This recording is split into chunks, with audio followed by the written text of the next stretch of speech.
여러분은 청춘을 무엇이라고 생각하십니까? 실수, 실패, 모자람, 부끄러움. 이 모든 것을 딛고 성장할 수 있는 에너지, 청춘. 어느 한 TV 프로그램은 청춘을 이와 같이 표현했습니다. 동의하십니까? 저는 오늘 이 자리에 이 청춘이라는 정의에서 무모함을 추구하고 싶습니다. 여기서 말하는 무모함이란 아무런 목적과 목표 없이 행동하는 것을 의미하는 것이 아닙니다.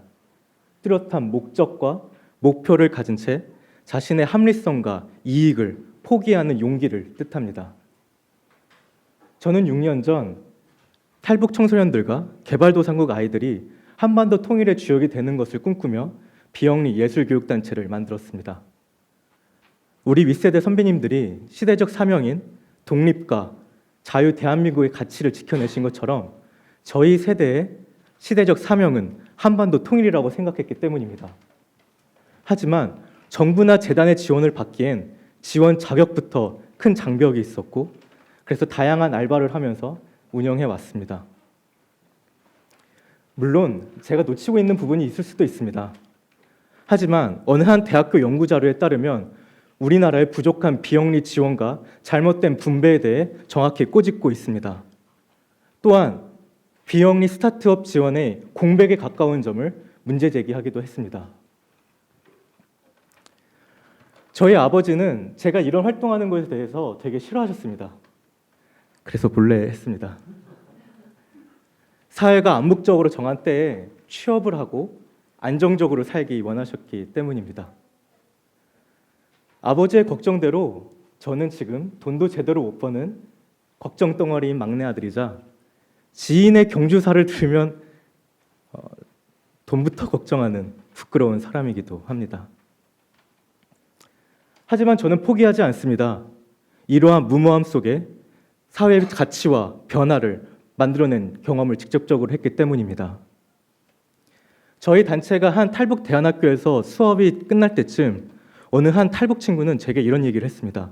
쌤 덕분에 제가 태어나서 처음으로 꿈을 꾸게 되었어요.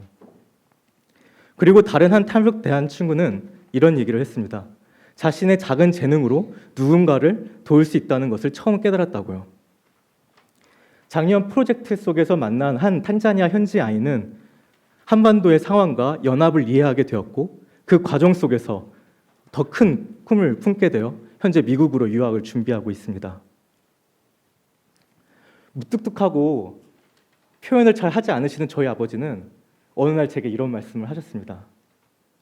선영아, 사람이 태어나서 누군가에게 꿈을 심어줄 수 있다면 그 인생은 성공한 인생이야. 비록 지금은 천국에서 저를 지켜보고 계시지만 아버지가 하셨던 그 말씀은 제가 좌절할 때 혹은 포기하고 싶을 때마다 일으키고 힘을 주곤 합니다. 저는 비영리 생태계와 사회 가치 확대를 위해 3가지 정책 방향을 제안합니다.